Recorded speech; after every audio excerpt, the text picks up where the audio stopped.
I genuinely like to believe in multiverse theory for several reasons. But the main two are firstly that I like the idea that there's a parallel Earth out there that's just a utopia, not, this. And secondly, there's a universe where Ninja Gaiden is still the poster child for difficulty. Nowadays, you ask anyone what the hardest game or games are, and I bet you a pound to a bucket of shit, they'll answer in some flavour of Soulsborne or Souls-like title. And that's understandable. It's all about overcoming seemingly insurmountable odds with grit, gumption, and whatever cartoonishly broken build you can come up with. But before that, in the 2000s, it was the time of Ninja Gaiden, a series so notoriously punishing that only a handful of players have ever beaten its games on the highest settings. For a time, modern Ninja Gaiden was a titan of the genre, a real pioneer in not just action games, but what games could do.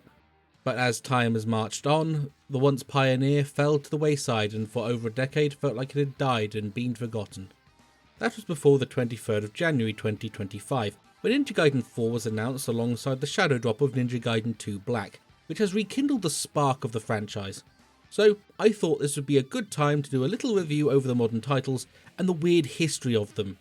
Because while there have been only 3 installments, there have been 8 releases, and none of them are what I would call definitive. I am the Resident Gremlin, your second favourite internet gremlin, and today we're looking at Ninja Gaiden, a series I love and despise in equal measure. Also, as a heads up, this is going to be more of an introductory overview for the casual enjoyer of the franchise. There are people out there that can explain every aspect of this game in great detail, but that's not me. I'm here for the fresh-faced newbies climbing into the trenches, more than the grizzled veteran that never left. And I'll only be doing the home console releases due to ease of play and recording. Deepest condolences to all 4 of the Dragon Sword fans. Before we can talk about the games, we need a little bit of backstory. So let's hop back almost 30 years to 1996, when Ninja Gaiden was, well, dead. The franchise was dead, and had been for about 4 years. For one reason or another, everyone that had worked on the series of grueling side-scrollers had seemingly grown bored of it and moved on to other things, and this left Tecmo holding the franchise the same way someone that's never held one before holds a baby. Scared, confused, and unsure what to do next. This probably wasn't helped by the fact that the company was really not doing too hot. With their financials in the toilet due to dwindling game sales, they decided on the only sensible course of action. A caution to the wind, Hail Mary pass of taking Sega's Virtua Fighter, the pinnacle of gaming at the time, and making it better. And to that end, they gave the job to one Tomonobu Itagaki, a man whose only game credit was the graphics designer for Tecmo Super Bowl. But Itagaki could talk the talk, and with this being an all-or-nothing deal, they even let this rockstar developer and his team throw old Ryu Hayabusa himself into the mix. And that's how Dead or Alive came about, a game that was hilariously named due to everything riding on it. And this long shot paid off and then some, basically single-handedly saving Tecmo from bankruptcy, curing cancer, and solving world hunger. Except not those last 2. And because of this wild success, Rockstar Itagaki was given basically free rein to do whatever the hell he wanted, which in this case was 2 more DOA games and the infamous Extreme Beach Volleyball, before he finally turned his sights towards Ninja Gaiden. Now, originally Itagaki had plans to reboot the entire franchise, to really make it his own without having to worry about established canon. However, in a weirdly shocking twist, this was the first time Tecmo actually told him no, showing they were actually weirdly precious about their little brutal ninja games. So instead, Itagaki opted to make a prequel, placating the powers that be while also letting him do basically exactly what he was planning to do already. The 40 chess this man plays, honestly. Another thing he wanted to do was maintain the franchise's signature difficulty, but to make it more about the player's skill at the game and rather than the OG series' reliance on memorising level layouts, which you'd be hard pressed to disagree that Team Ninja succeeded at. Then of course, there was the question of what console to put it on. The first thought was the Dreamcast, seeing as Sega had been Team Ninja's first port of call for console releases. That was until the Dreamcast kind of exploded. Next in line was the PS2 naturally, until Itagaki got a look at the Xbox, the specs of it, and decided it was the one they needed. This is kind of a whistle-stop tour of events, but the rest, as they say, is history. Mostly. Sort of. Which leads us into Ninja Gaiden 1 and the plot of the game. I know most people don't much care for the story of these types of games, but I feel like it would be remiss of me not to at least cover the basic premise for those that might. So, Ryu is up in the mountains training when a band of samurai attack the Hayabusa village to steal the Dark Dragon Blade, a ridiculous looking evil weapon capable of destroying the world. They are led by Doku, a big imposing ghost samurai who kills Ryu's childhood friend, takes the sword, and then kills Ryu, who's then revived by a magic falcon or something. This all happens in the first 30 minutes, by the way. This game has zero chill. Ryu then learns that Doku is a greater fiend of the Vigor Empire, and they plan to use the sword for evil of some kind. Shocking, I know. So Ryu sets off to avenge his clan, defeat Doku and the Vigorian Emperor, and take back the Dark Dragon Blade. And also save the world or something, maybe. Ninja Gaiden was a commercial success, much like pretty much everything Itagaki and his team touched at the time, and this success led to downloadable expansions of the Hurricane packs, and eventually the release of Black. But what? I've skipped over an entire game? Well, yes, but actually no. See, we're starting with Ninja Gaiden Black for two major reasons. Firstly, getting an original Ninja Gaiden 1 with both Hurricane packs is an absolute ball ache to do, and secondly, Black is just a complete version of the game, only without New Game Plus and the hilariously broken intercept move. Okay, that's a little reductive. There is a myriad of differences, changes and improvements between the two releases, and a well-trained veteran of the game could list off all the subtle and nuanced differences possible, but for the vast majority of players, and for the sake of brevity, Black is a much more refined, much more polished experience, and also a good deal harder. As previously stated, Itagaki's vision was to ensure the game was difficult. That's why the enemies in Ninja Gaiden, more so than any of its contemporaries, don't try to hide the fact that they're trying to kill the player. To quote the man himself, "The enemies are there to kill you. We had smart, intelligent enemies working in combination to attack you." Other games just had lots of enemies, but they're stupid, just standing there to let you cut them up. Might as well be cutting vegetables. And while I don't 100% agree with the harsh put down of other games, it's easy to see what he means. Enemies in Ninja Gaiden are aggressive and relentless and absolutely will not give you time to think or press your advantage. But at the same time, he wanted the game to be mechanically accessible, and didn't want the game to be impossibly hard. However, this ran counter to him seemingly getting annoyed when people called Ninja Gaiden too hard. Critics complained that the 04 release was too hard, so he made Black harder. Pretty much across the board, and this was to compensate for the new difficulty called Ninja Dog, which was a much easier and closer to normal difficulty in most other games. It's also only available if you died 3 times in the tutorial, and if you choose the option, Ayane, a character that provides hints and advice throughout the game, would mock you the entire time instead. But we should talk about the gameplay, to actually put a face to the madness. And to further blue ball people, we'll be talking about progression quickly.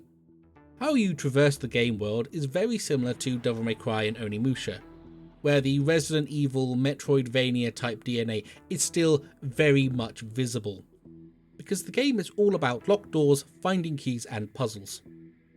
And platforming. More platforming than any of its contemporaries, which is good because it has all this cool bar swinging, wall running and backflipping that ninjas do, and it works properly about 90% of the time. And this movement tech also feeds into combat, which is a good deal different from other hack and slash games even to this day. Because while everything else is a lot more grounded and kind of limited, for the lack of a better term, Ninja Gaiden Black is an unholy love child of a beat 'em up and a fighting game. Whereas other games have a handful of combos and special moves, Ninja Gaiden has a handful of special moves and a fighting game move list of combos. Whereas other games are more grounded, Ninja Gaiden is more about being mobile and frenetic, about reading the ebb and flow of momentum, much like a fighting game, and it will punish you hard if you get it wrong. And that's before we get into the real nitty gritty of it all, because those sizable combo lists, that's per weapon, and there are 10 weapons in the game, and while there's some overlap in movesets between weapons of the same type, there is enough nuance that each one still feels like its own beast, with its own use cases when you have to figure everything out. Then there's the Lunar Staff over there doing its own little thing. On top of that, we have wall attacks, throws, counters, ultimate techniques, instant charge UTs, Nimpo, armlets, and several flavours of explosive ordnance. Now, that sounds like a lot, but Black's inputs are simple, easy to pick up and understand, and while the game asks you to pick it all up fast, you're only ever gated by your own skill level rather than the game pulling some new bullshit on you.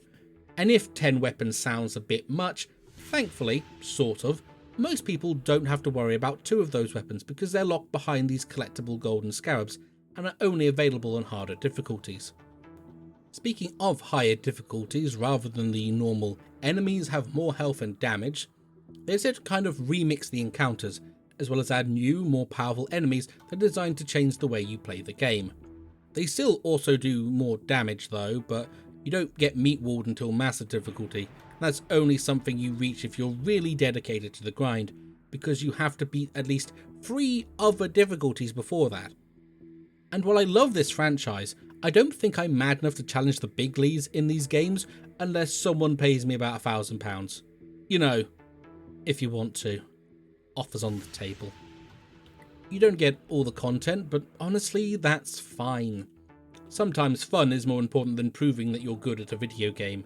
And if you really want to challenge yourself, there's always the mission mode that has stages that are harder than master difficulty. You know, if you're feeling suitably masochistic that day.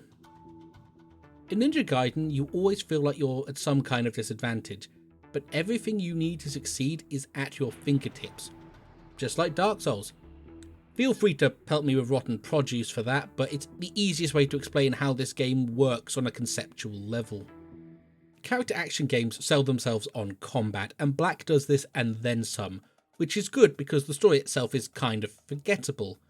For the most part, it really never deviates from kill Doku, get the sword back. Sure, there are these other plotlines going on alongside this, Rachel and Alma, Demon Transformation, the Dark Disciple, but Ryu, and by extension the player, is completely nonplussed by all this additional intrigue. Even when Doku reveals that the dragon lineage and the fiends are basically the same, this man doesn't even move an inch. It's like, okay, and there's something genuinely genius about that. Ryu is a cool character, and there is frankly nothing that's going to shake him from his mission. Not the prospect of becoming a demon, not the demon hunter with her ass hanging out, not even the fact that he canonically died. Intentional or not, it works. I do love this game, probably more than any of the other titles in the series, but I do feel I need to cover some of the more questionable aspects of Black. Can't just be blowing smoke up its ass, gotta cover the bad too. Firstly, and this isn't going to be a common problem in most cases, but the checkpointing in this game is weird. So, you save at the dragon statues, and anytime you die, you get sent back to the last statue you rested at. All normal. What isn't normal is that there is no saving after chapters, so if you die before reaching the first one of the next mission, it's back to the previous level and probably before a boss fight. Only a minor gripe because there are very few cases in which this will actually matter, especially on normal, but worth mentioning regardless. Secondly, progression is very backtrack heavy. Now you're thinking, Gremlin, this has the Metroidvania DNA. Why are you complaining about backtracking? Backtracking is fine. The issue is that some of the backtracking is weirdly unintuitive. As early as chapter 4, when you get to Han's bar, you can't enter because you don't have a ticket. A notice board on the wall tells you that Muramasa is running a competition and will give you a ticket if you buy something. The nonsense comes from the fact that you can't get the ticket first. You have to go to the bar to trigger the flag for you to purchase a ticket. And the worst thing is, Black does this twice more in the back end of the game, and it really kills all pacing for no good reason. Speaking of, the back 20% of the game feels very padded. It sadly goes far too long without much of any substance really happening. The maze is just devoid of anything, the tower to the final boss is a rather tedious enemy gauntlet, and the third to last boss encounter of the game is just ad central with reused bosses.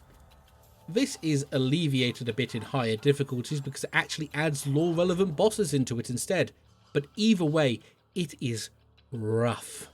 But the worst thing about Ninja Gaiden Black is the goddamned ghostfish. These things are the absolute worst enemies in the game, so much so that the game itself explains how to fight them. They don't do that for any other enemy in the game, just the ghostfish. I hate the ghost fish. I know how to fight the ghost fish. I know the almost perfect combo for dealing with the ghost fish. I don't like fighting the ghost fish, and neither will you. Despite the game's undead aquatic life, it managed to sell pretty decently for the type of game it is, hitting around 1.5 million across the original release in black, and is arguably the most definitive entry in the entire series, which is probably down to it being one hell of a passion project. But success leads to wanting more, and with a new console generation came new opportunities. And this was when Sony came in with not only a system capable of running it, but also a brand new player base to bully with Ninja Gaiden. And in 2006 they announced Ninja Gaiden Sigma for the PS3, releasing in 2007. As Itagaki was busy on another project, Yosuke Hayashi was in charge of the rather gargantuan task of getting Ninja Gaiden onto the PS3. As some of you may be aware, porting to the PlayStation 3 wasn't an easy task. Due to the cell processor's architecture, they had to port the game into a whole new engine to get it to work. So while they were at it, they made a bunch of changes to what Black had already quite heavily polished. And while Sigma is a mathematical symbol for the sum of or complete, alluding to what Team Ninja was trying to do, yeah, no, it's worse than its predecessor in a lot of ways. For clarity, I was playing the Master Collection port for this video. Thankfully, the only real difference is the existence of Hero Mode from the Sigma Plus Vita port, which is just Easy Mode, and the removal of 6-axis making Nimpo stronger. Otherwise, basically the same. Anyway, a list of changes for you. Starting with the more mechanical, they did make combat a bit more fluid. Getting into the series when I did, I was used to fights being a whirlwind of blood, steel and death, so Black's somewhat slower pace was a bit jarring. With Sigma, combat feels a bit more smooth, with combos flowing better, as well as letting you shoot the bow in mid-air, something that became a standard for the series going forward. They also made healing items usable without the need of a menu, but while this is a good quality of life change, being able to use the mid-grab animation makes the game arguably easier. In a similar vein, water running became much more intuitive for the few times the game makes you do it. In Black, water running required you to run towards the water's edge and mash press jump at the precise time you reached it. Too late, you just splashed in the water. Too early, and you jumped and splashed in the water. And even if you did hit the perfect frame to initiate the damned move, you only had a very small amount of control over the direction you went. Sigma completely changed this, just tapping A repeatedly before you hit the water, and also gave you way more control over where you went.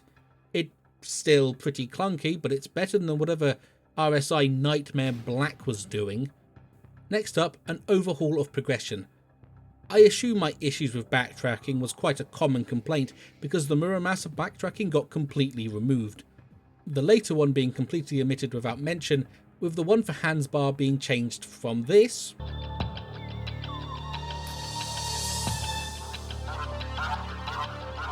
Do you have a ticket for the party? No. I'm sorry, sir, but you're gonna need one to get in. to this.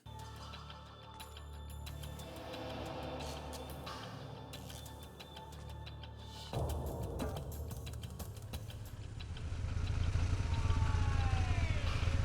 you have a ticket for the party? It's just such a goofy edit that I almost forgive the awkward fight that comes after. Why on earth am I fighting motorcycles? On the flip side, in the classic Universal Monkey's Paw, they removed almost all the puzzles in the game. The pyramid after Alma 2 was completely removed, and the weird platform moving in Chapter 12 was replaced with a wave-based gauntlet of enemies. Actually, most platforming puzzles got replaced with enemy gauntlets, and I really don't feel like this was a good change. Some people might not like the puzzles, but they were a good breather from the action, so replacing them with waves of enemies kind of defeats the point. It just becomes an endless stream of combat encounters that are mostly unchanged outside of Chapter 17, adding a handful of hard mode enemies into the mix to split up the monotony of the Ghostfish. But otherwise, things start to drag something fierce. Bizarrely, however, they did keep the Chambers of the Blue and Red Eyes, the worst platforming puzzles in the game, adjacent to how they were. only by combining Black's chambers into one and making the whole worse than the sum of its parts, and just completely flooding red for some bizarre reason. I need to speak with whoever signed off on this. I just want to talk. The removal of the platforming necessitated some changes for the level design, and it didn't stop there. Certain key items got shuffled around to fill space of the removed puzzle pieces, and several weapons were moved to completely nonsensical places. The Lunar Staff got moved all the way from the Hayabusa village to randomly in the middle of an alleyway in Tyrone. The Strongbow got thrown out of the window, so instead of on its pedestal, it's located right in front of the gate below it. And the Nunchaku, a throwaway weapon most people would never touch, was then moved to one dead end to a slightly less out of the way dead end. They also added the dual katanas, which I'm not 100% sure are better or worse than any of the other weapons in the game, but it's definitely faster. Another change, because it's not on the Xbox anymore, is that the big dumb X statues that fully restored your health in Nimpo have been replaced with very loud Team Ninja monoliths instead. Like, really loud for some reason.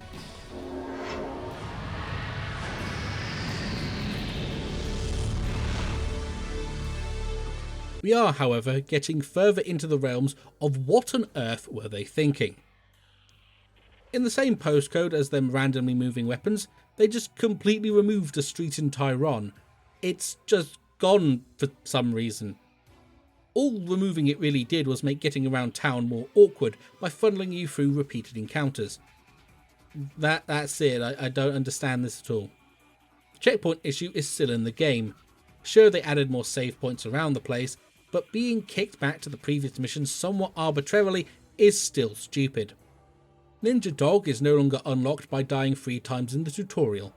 It is now offered to the player for dying 3 times at all. Every 3 times. Even if the deaths are hours apart. Even at the final chapter. Black, while it still did the insult thing, respected the player enough that it only asked at the start of the game. Having that pop up potentially multiple times, seemingly at random, feels like it's fundamentally misunderstood what there was even for. For people that are struggling to adapt to the punishing difficulty that still wanted to play the game, not the players that had shown that they could meet the challenge but had hit a minor speed bump. They added new boss encounters and they are all kinds of shit. Double magma worms, dynamo but more annoying, man with guns, and 2 Force Lost bosses in Doku and the Twin Demon Women. I have opinions on Force Lost bosses. They are rarely good and just as rarely acceptable. The cutscene already sells that you're outclassed. The fight isn't needed, it's just more gameplay for the sake of it. As you can probably guess from some of the footage used, they added Rachel sections to Sigma. Now, siding with Itagaki on this feels a bit weird, but these chapters feel like padding. They add nothing to the story and basically just have Rachel futzing around Tyrone, and while the combat isn't bad, it feels really awkward, because it forces you to play a side character you're unfamiliar with for like an hour total, when you maybe have played 10 with Ryu, and then there's just nothing interesting happening. But I think the worst part of this game is the weird amount of performance issues. It's a prettier game than Black with the HD texture update, but I don't really think it's enough to explain the various visual glitches, loading screens, or enemies phasing through walls. Especially when beating the encounter is needed to progress. And there's also mechanical bugs that got introduced. For example, the spear gun is a designated ranged weapon now, rather bizarrely being included in the melee weapon list in Black. However, for whatever reason, if equipped, pressing heavy attack will fire the gun instead. I am not sure why, it's just not a polished game. I understand it's a PS3 port and that porting this thing is a nightmare, but Black was running like butter on a weaker console. Despite this, Sigma seemed to have sold pretty well. There are multiple different numbers kicking around, but it sold 500,000 units by 2011 at the very least, which isn't anything to scoff at, but it is, once again, not a definitive release, and the technical issues really do make it lesser to its predecessor. But going back a bit to Black, The game was heralded by the masses as a masterclass, something to be held up on a pedestal as one of the all-time classics.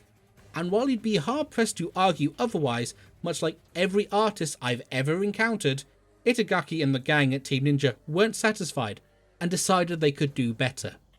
There was an old documentary on the development of the game called The Way of the Warrior that I'll link in the description that, aside from blowing smoke up Itagaki's arse, not entirely undeservedly, also outlined their process of picking the game apart and finding what worked, figuring out what didn't and why, all to build a better sequel, a title they believed would surpass their first outing. And in 2008 they released Ninja Gaiden 2 for the Xbox 360. This was my first Ninja Gaiden game and still sits in my top 5 games ever played. So, the game starts in Neo Tokyo with the classic Team Ninja scantily clad buxom woman asking Muramasa if he knows where Ryu is, as she has information about the Archfiend. As if on cue, a black spider ninja flops through the door, gets shot, and then Sonya, as the game calls her, gets chained up and is about to be hauled off before our dragon ninja swoops in to fail to save her, before successfully saving her that same mission. She lets Ryu know that the black spider are after the demon statue that is located in their hidden village everyone knows the location of, in order to resurrect the Archfiend, which they steal and begin using to resurrect the Archfiend. From there, Ryu jets around the world, tracking down the greater fiends one by one to stop their evil schemes and save the world again. Much like OG, the sequel story is very boilerplate, but it also doesn't really try to be anything more. The attempted intrigue has been dropped in the place of giving the various villain characters actual personalities, and while they're still very two-dimensional personalities, they're at least fun and memorable two-dimensional personalities. And we get to visit a whole lot more places than the brown and grey of the original game. We get vaguely Italy, giant armadillo-powered sky battleship, literal hell, and worst of all, New York City. A lot more variants. And while the plot is very basic, it does add a decent foil to Ryu in the form of Genshin. Genshin, no, not the other thing. He is basically Ryu's shadow, a rival character boss fight that is straight up a dark parallel to Ryu's drive to protect and avenge his clan, that he'll do anything to ensure it happens. He may not be super fleshed out, but he's still more compelling a character than pretty much everyone else in the series combined. However, I know people aren't here for me to start waxing poetic about the plot for too long, so let's jump into the gameplay. Much like Ninja Gaiden 04 was the old Metroidvania style, the sequel was one of the forerunners of the style we see more commonly today. Much more linear levels with a greater focus on combat over exploration. While 04 and Black were faster than their contemporaries, 2 is faster still, much more focused on fast movement than the fighting game ebb and flow of momentum. The fights are frenetic, it's a mess of blades and particle effects and blood, with a more expansive combo system and weapon list. Well, less weapons, but there's basically zero overlap in the movesets. Everything has its own niche and every single one is built to be something you can one-trick the game with. The Dragon Sword, the Lunar Staff, the Dragon Claws and Tiger Fangs, and the Vigorian Flail return, with the Falcon Talons, Kusarigama, Tonfa, and the Eclipse Scythe rounding out the roster, and they all feel amazing to use. Mastery of any of them makes you feel like an absolute monster, with arenas looking like a set from a slasher movie. The Scythe is a personal favourite of mine, it's powerful, cool, edgy, and I'm a basic bitch. And because of the greater power of the 360, Team Ninja upped the number of enemies in basically every encounter, which you'd think would really bog down combat, but it doesn't, because Team Ninja also thought about this. We still have the ultimate technique in Nimpo, which has been seriously improved since the OG, but also the obliteration technique. See, rather than just having to lower the enemy's health to 0, you could also remove their limbs. It feels somewhat random at first, but there is some form of threshold and counterattacks hitting the mid-attack. These two are different, by the way, keep that in mind. And Flying Swallow have much higher dismemberment chances.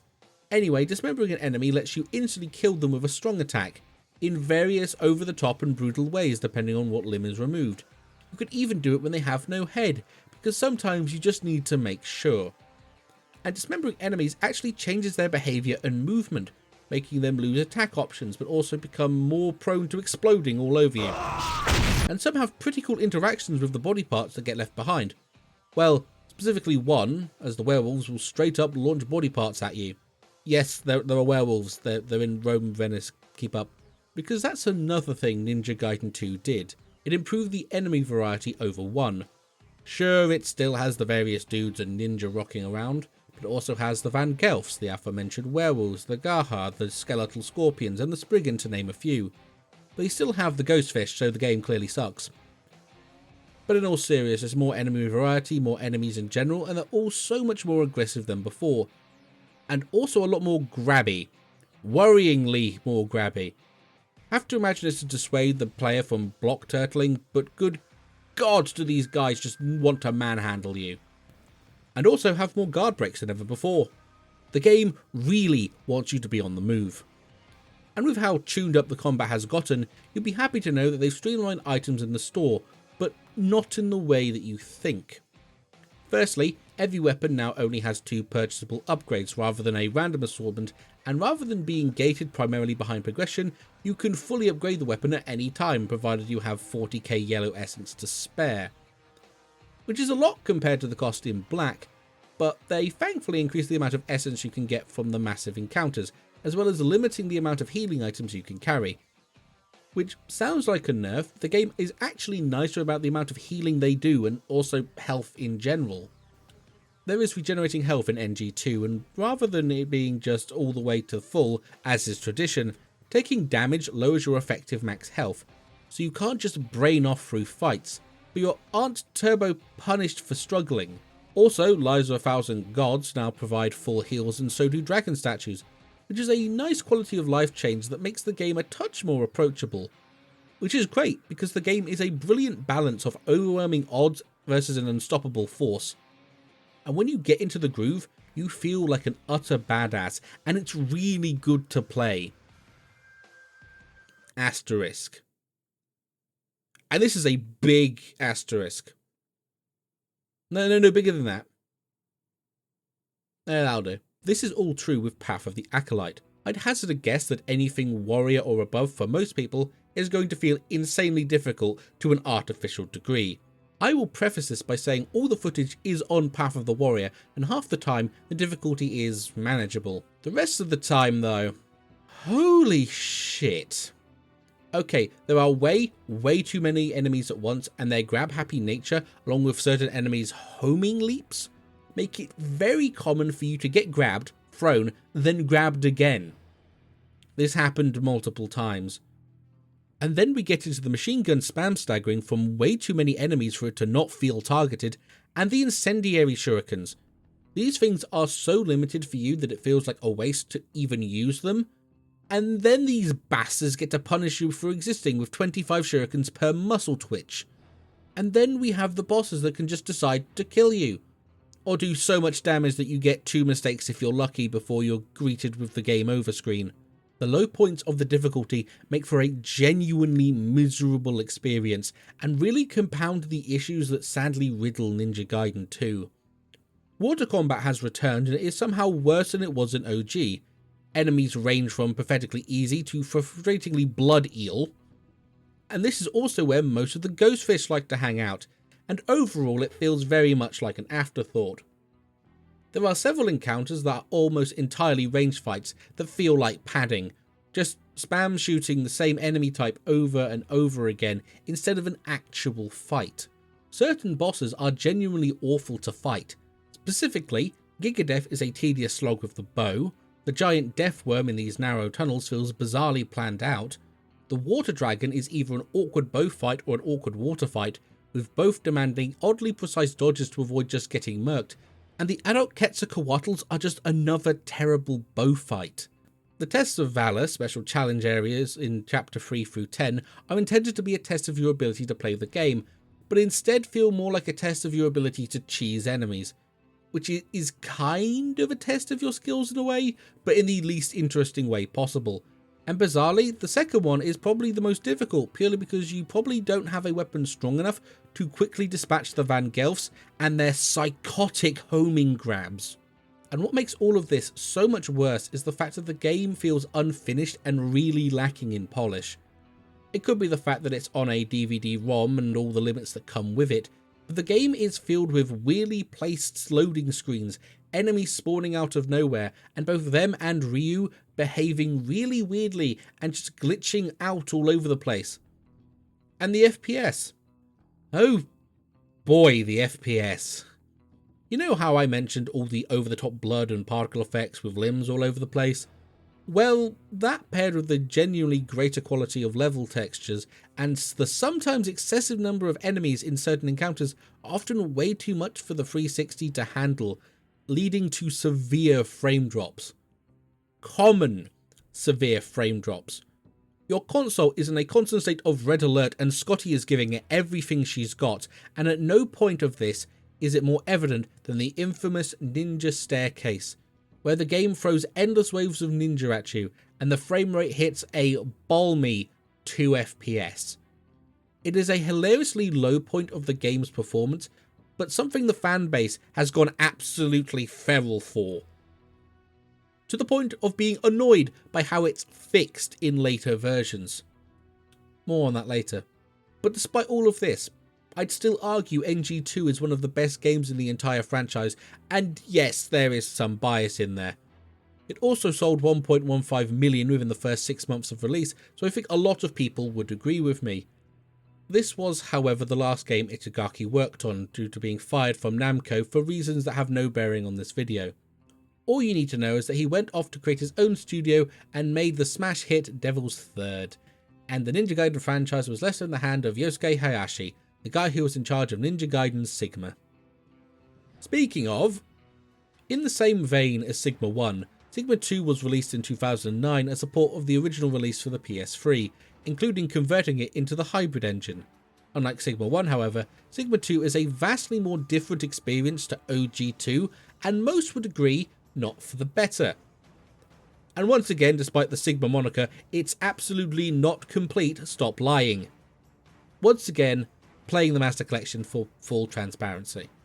Like the previous port, there was an attempt made to streamline the game's progression somewhat.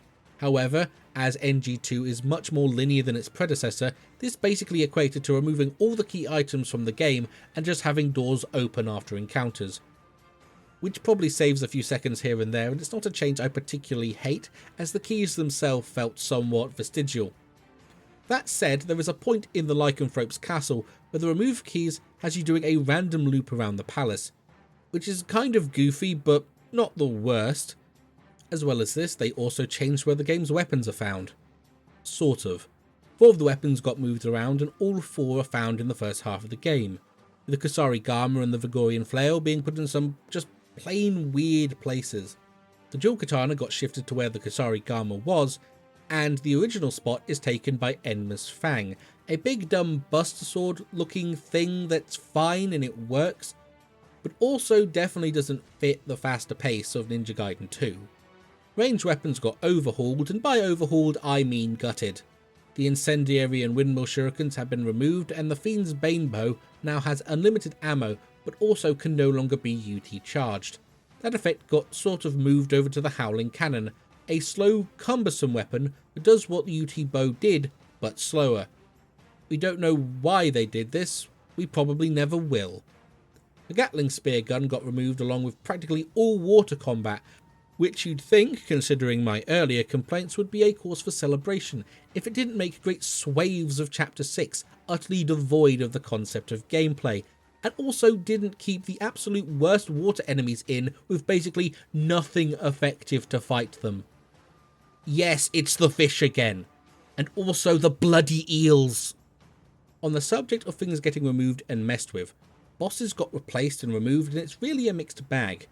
The twin Quetzalcoatl's got replaced with a single black dragon, a fight that isn't just shooting them until dead, but also feels rather like bullying because he barely does anything.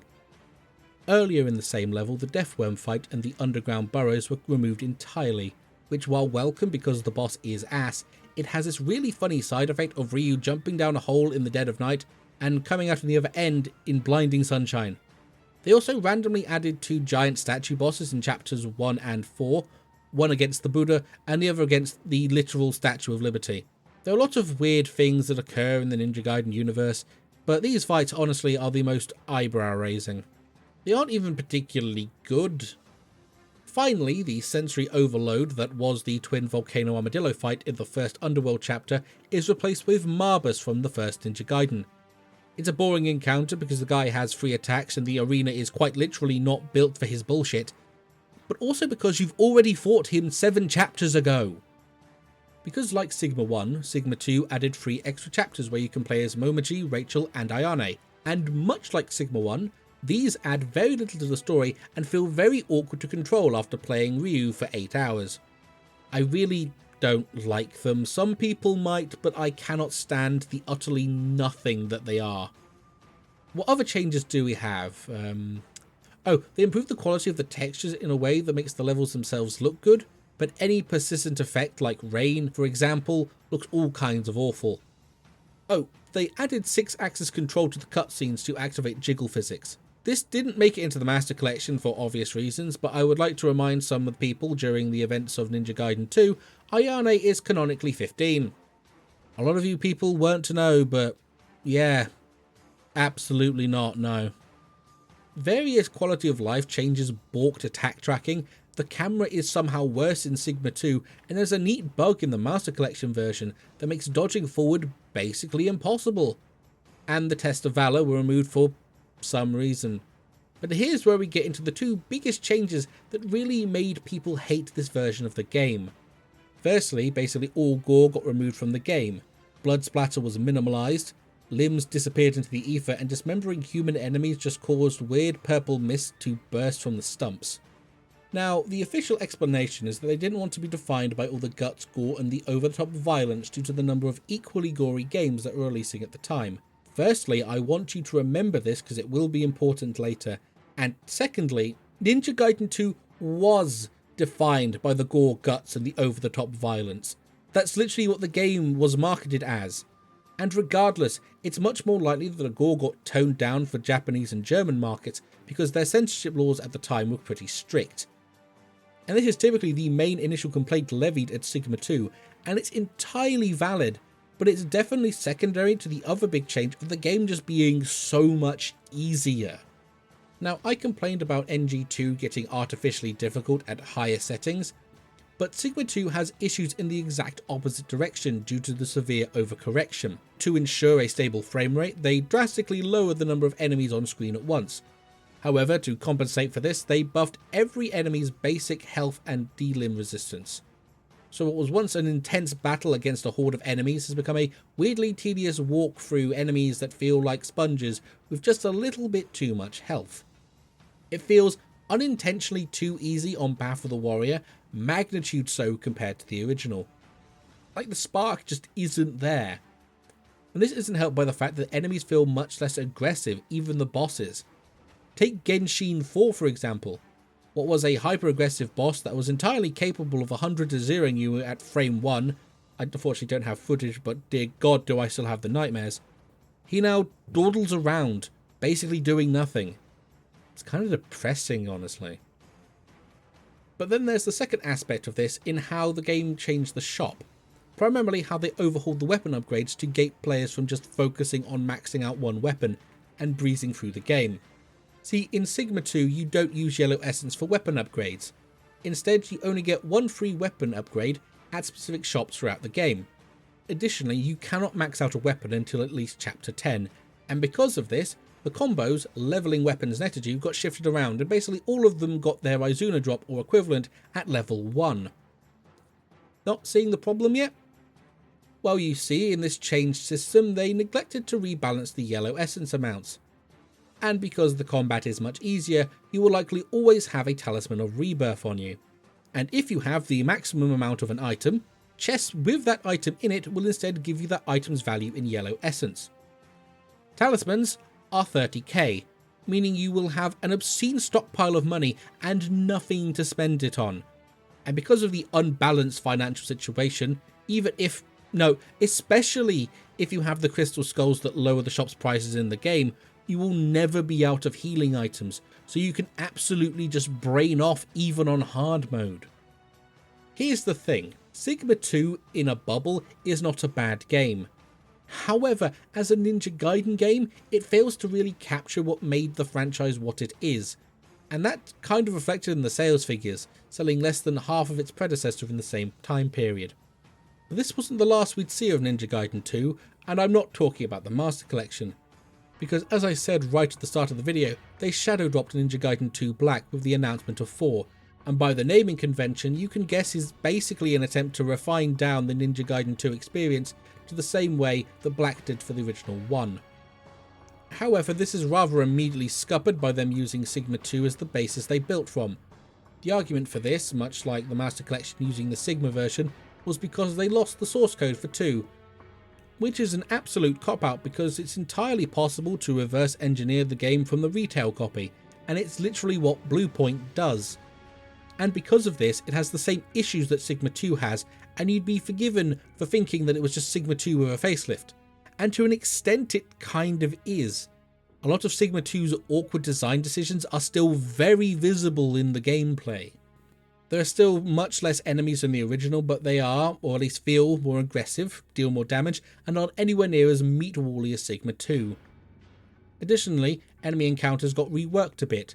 Some have much more enemy variety, some are larger than before, and others have just been completely removed because they just weren't that good. But it does lead to certain areas of the game feeling oddly barren. They also reintroduced the old style of weapon leveling, so while the game is still comparatively easier than OG2, you don't have the absurd amounts of yellow essence that you had in Sigma, proving that the game balance would have been fine if they had made one of the previous balance changes and not both. Also, all the blood is back from the original release, packaged with a brand new Unreal Engine 5 paint job. And this is where my biggest grievance with 2 Black comes in. Yes, it's pretty, but seemingly zero thought went into how this would affect gameplay, because there are areas of the game where it's almost impossible to see what's going on because of all the volumetric lighting. Everything feels murky and washed out, and they still didn't fix the hilariously large flat mines of Mission 10. But they made the tunnel transition in Chapter 12 make sense, so everything's forgiven, obviously.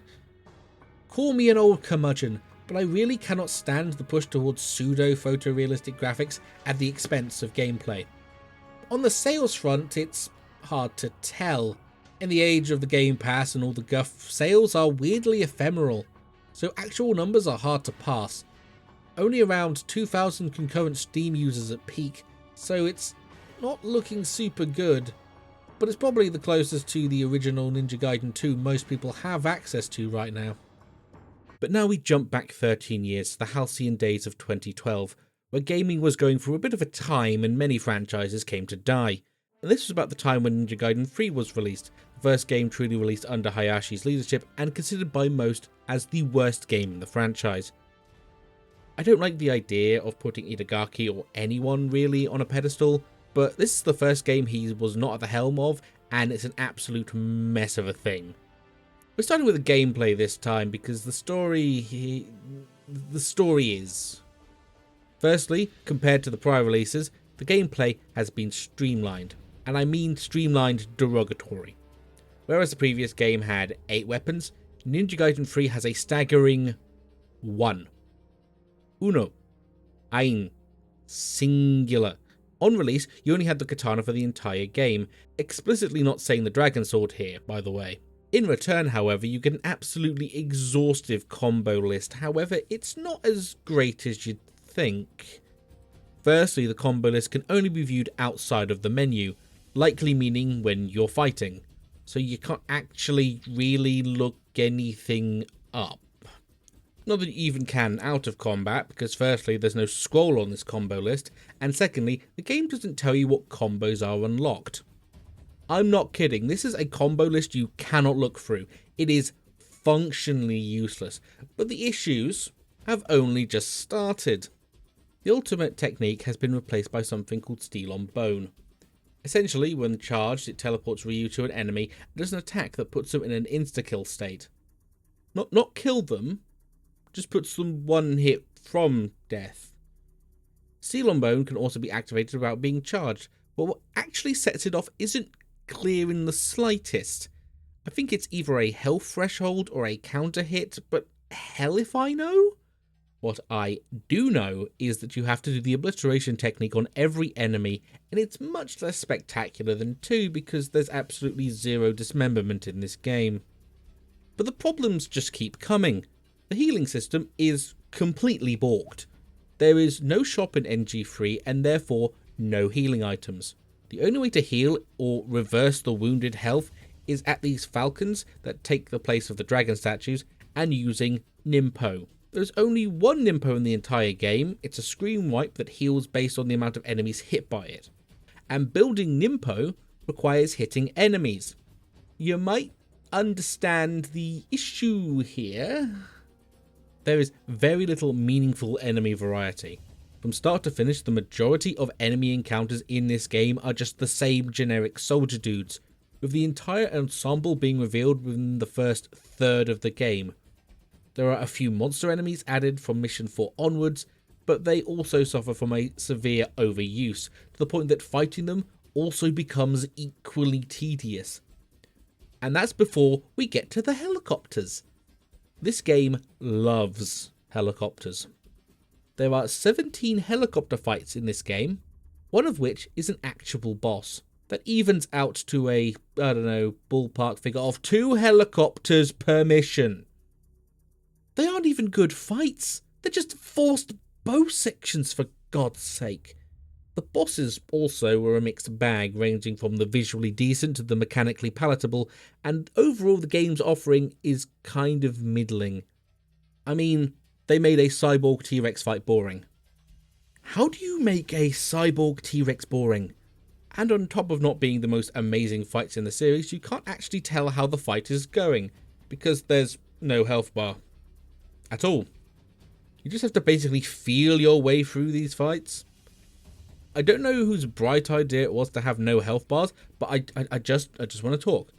I just want to talk. And to top the mechanics off, the game also suffers from a lot of trend following.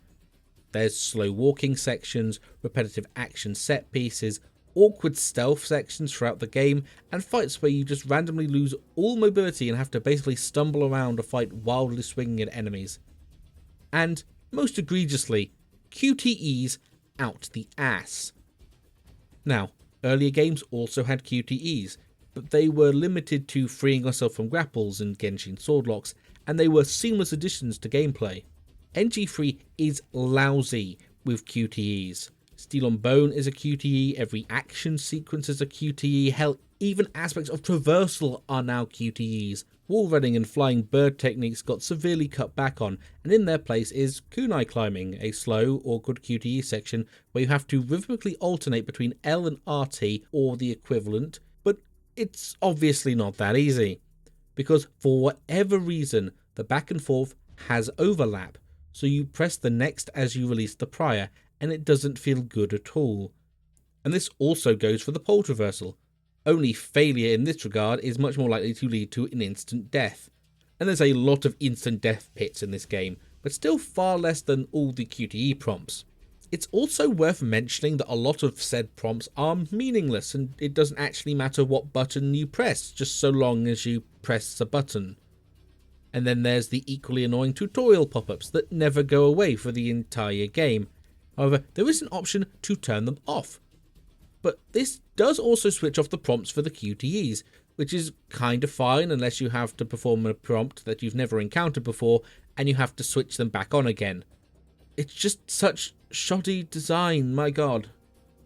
But despite all this, the story is somehow astronomically worse. And hilariously, it's because the game tries to have a deeper plot than the first 2 entries. But before that, remember when I said they removed blood and gore from Sigma 2 because they didn't want to be defined by blood and gore? Well, this is how 3 opens.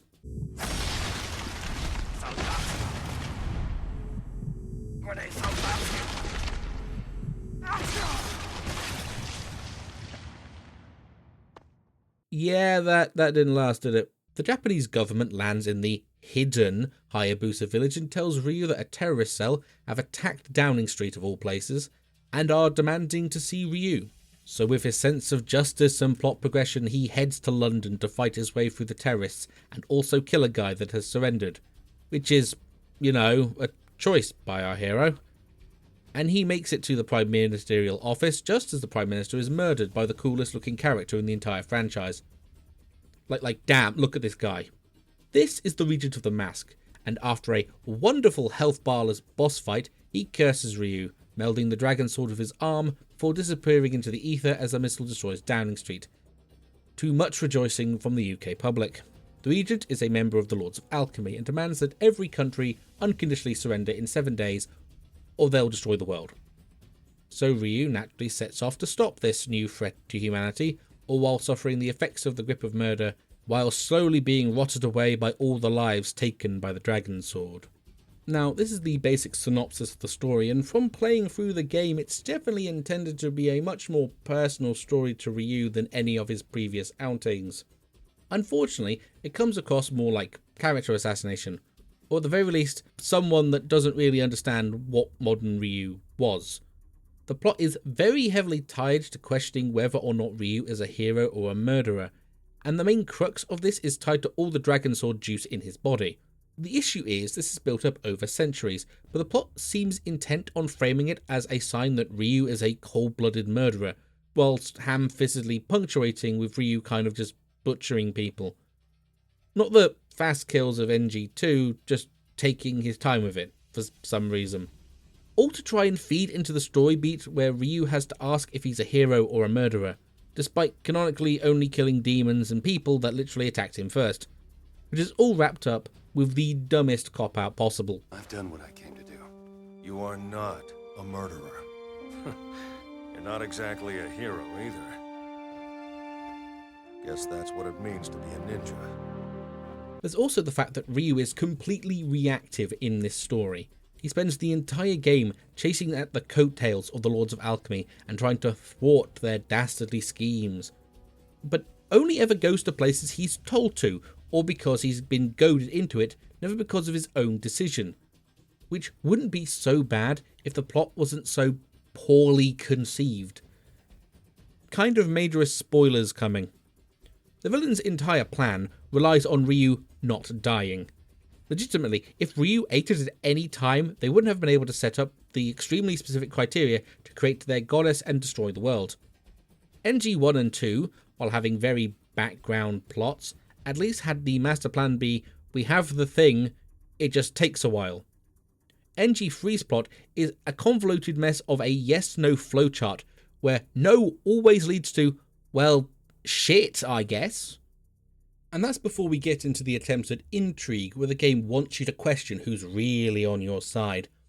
But that doesn't really work, because none of the NG3 specific supporting cast are even remotely characters you give much of a damn about. We have action damsel in distress, crippled old man, weirdly prominent child, and British scientist. It does the cardinal sin of telling you should care, rather than actually making you care. Especially with the really weird vibes Cliff is giving off. Compare them to Genshin. Genshin isn't a super deep character, but you come to enjoy him and maybe kind of understand his plight. There is nothing half as good going on with any of the characters in NG3, and the charisma is all focused within the body of this smug git.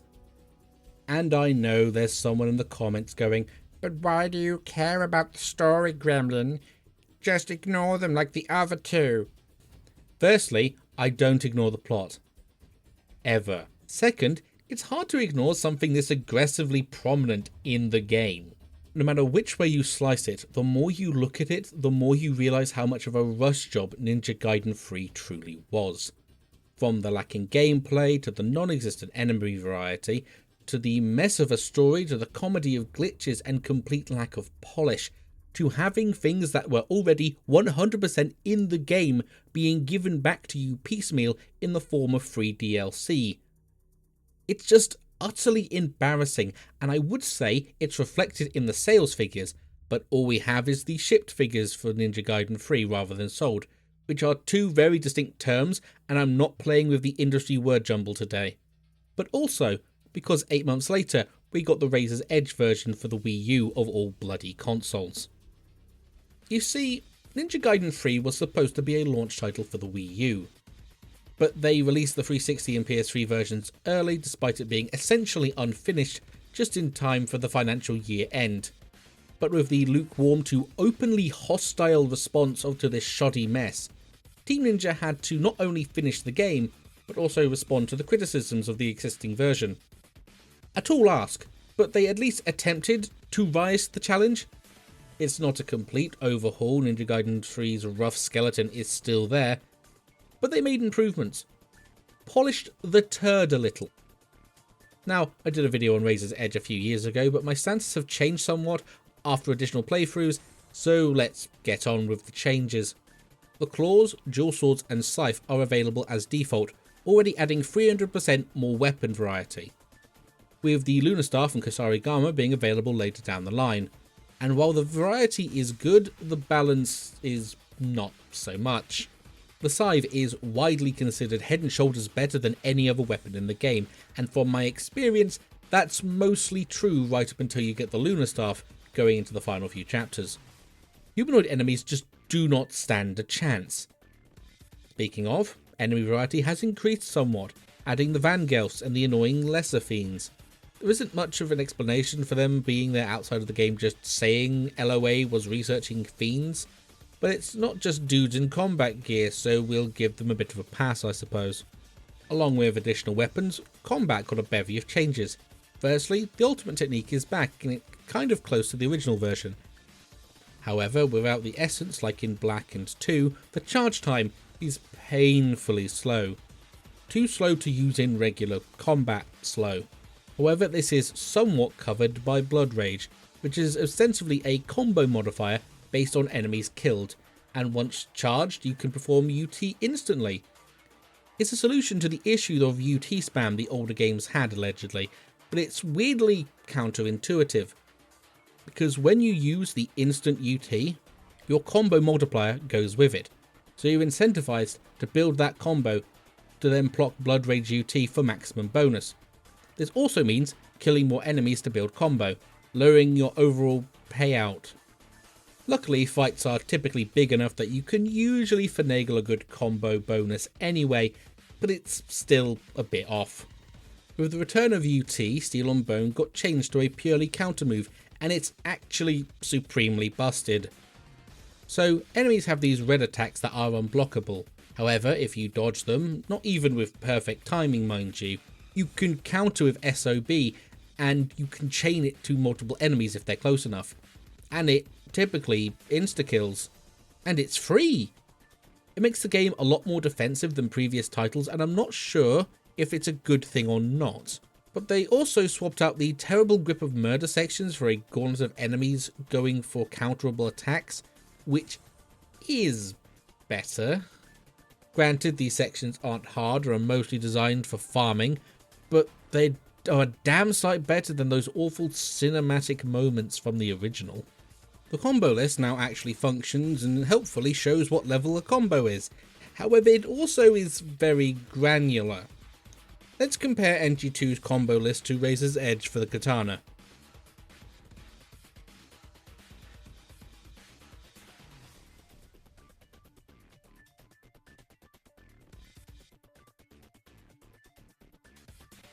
You'll notice Ninja Gaiden 3's is still going. My issue is that this is just an insane list of every possible attack string in the game. However, no one is going to learn all this. People barely learned the combo list in the last two.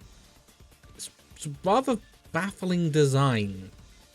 Healing also got changed. You heal based on Nimpo still, but Nimpo got changed back to the NG2 ones rather than the big dumb dragon. However, this means that Nimpo heals less per cast but also costs the same, and with the more aggressive enemies and the classic Sigma increased health bar, makes the game harder but not in a particularly good way. Dismemberment is also back, which helps, but the threshold for it feels wonkier than the previous titles. Also not helped by how slavish the targeting selection is. Like, the game doesn't care about directional inputs, only who's actually closest. The health situation extends also to bosses, whose health bars you can actually see this time, where they just feel like they just take too many hits. And other than being decidedly more aggressive, fights aren't all that much different. Except the final one, whose first phase has become catastrophically bad because they saw fit to make the Nimpo bar to do the big dumb dragon longer than your health bar. You will probably die more times here than the rest of the game because holy shit, who thought this was a good idea. Additionally, like all the re-releases, they added missions for Ayane, and they fall into the same vein as they do with the rest of them of what do these missions actually add? The saving grace here is that NG3 is a much shorter game than its predecessor, so it's a little less jarring. However, I'm still going to complain about it. I'm allowed to do that. It's my video. They also added tests of valor back, and they all follow the same structure of 3 waves, then a boss. And the boss is one of the notable bosses from the previous titles, which sounds fun. But they feel like they were ripped out of the game wholesale without much care for the new mechanics. As such, they hit like you can actually heal, and more often than not, their AI completely breaks, and they just spend minutes at a time being untouchable. I see the appeal, but the implementation is severely lacking to an infuriating degree. Oh, hi Genshin 4. But what's the reward for doing these tests? There's no items and the lives of the gods aren't a thing, so what? Well, karma. The karma system is back, and while it still fulfills the role of telling you how good you are at being a ninja, it now also functions as the game's currency, and is used to buy skills and upgrade weapons and Nimpo. Which is fine on paper, and it's basically the same as Ninja Gaiden 1 and 2, however there are 2 issues. Firstly, the game makes you buy basic techniques from the previous games like the Flying Swallow, Guillotine and Wind Jump, which is annoying, but it's far from the worst thing. No, that would be that a lot of the more impactful tools such as Nimpo and weapons are locked behind golden scarabs, a collectible that is entirely missable. Lunar Staff needs scarabs. Piercing Void, scarabs. Kasari, scarabs. But they also locked health upgrades behind it, and not just the lower ones. You need 45 of the 50 total scarabs to unlock the final health upgrade. And if you miss them, tough luck, this game is about to get infinitely more difficult. So here's the rub. I have opinions about Razor's Edge. Razor's Edge feels like a knee-jerk fix, with changes that feel like they didn't actually take into consideration how it would affect the game balance. It's still a better game than NG3 by a wide margin, do not get me wrong, but it is still one of the worst games in the franchise. And once again, sales figures are kind of hard to pin, in no small part due to how Koei Tecmo report on it, but with approximately 190,000 from the Wii U and 240,000 from the Master Collection in its first 3 months, it's probably fair to say it sold somewhat decently, and you'd think that would be the end of it. That Ninja Gaiden went dormant until the year of our Lord 2025, and I wish with all my being that that was true.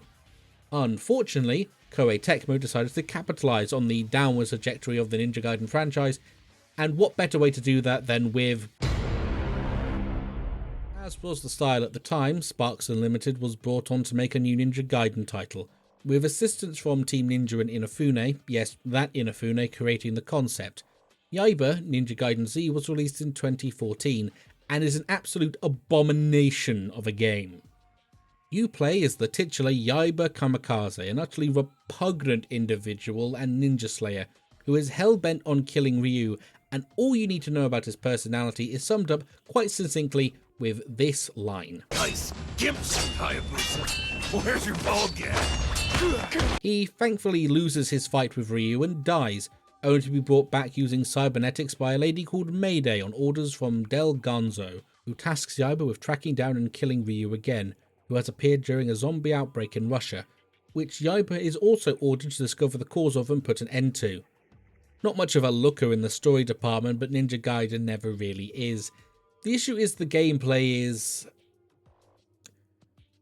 Where do I begin? When you hear Ninja Gaiden, you have some expectation of how the game is going to be.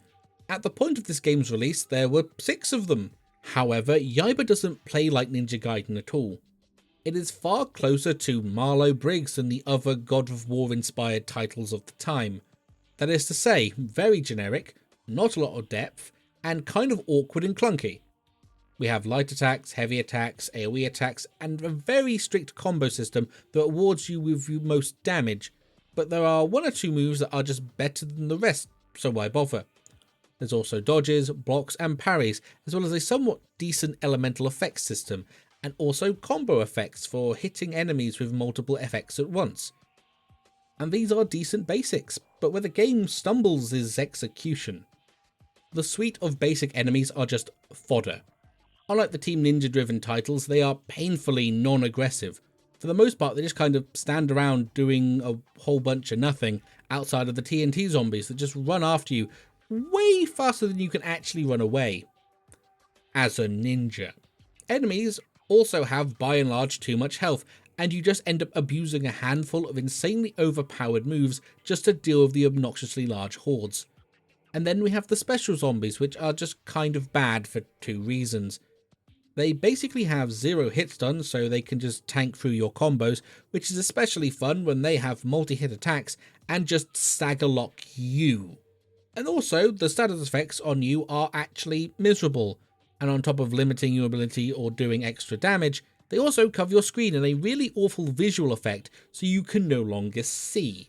And as you can probably guess from the type of game this is, it just starts throwing rooms full of special enemies at you in the later stages, to the point where there's a fight where you face 2 boss enemies in a room that is barely big enough to fit one of them comfortably. Readability is also an issue, as the game works on a mostly fixed camera, and the art direction makes it so being able to actually see where you are in fights is basically impossible. Then of course we have the overabundance of AoE and QTEs that were the staple of the era, and the oh so classic parry that is actually barely functional.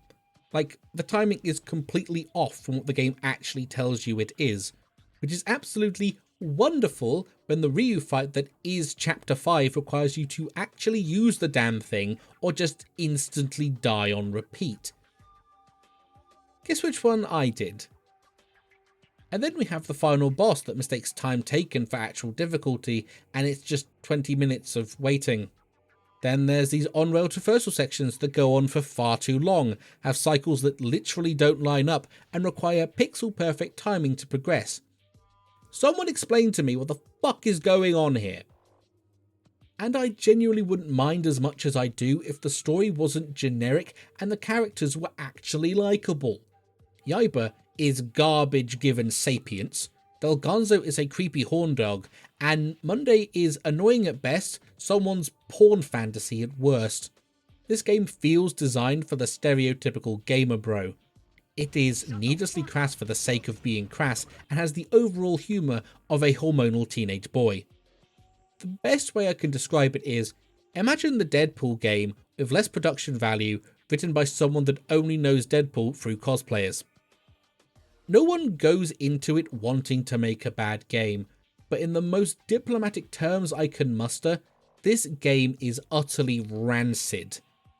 There is a reason that this is the game that the fanbase never speaks of. That and the fact that it probably didn't sell all that well at all. Likely way worse than 3 because I could find nothing from Koei Tecmo reporting about it.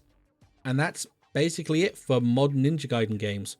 From being a trailblazer of the genre, to having a slow decline in quality, to just falling off a cliff and being assumed dead for 11 years. I hope Ninja Gaiden 4 is good. I get the feeling it's not going to be the same as the titles I love and cherish, but you have to try something new to avoid stagnating. Let's just hope it's still Ninja Gaiden. If you've made it to the end, thanks for watching. Let me know your thoughts and maybe leave a like if you've enjoyed. I am weirdly passionate about this franchise, even if I suck at it, and I hope this has inspired some people to pick them up if they haven't. You can find me elsewhere on Blue Sky and Twitch, where I stream old games regularly. I have been the Resident Gremlin, and I'll see you next time.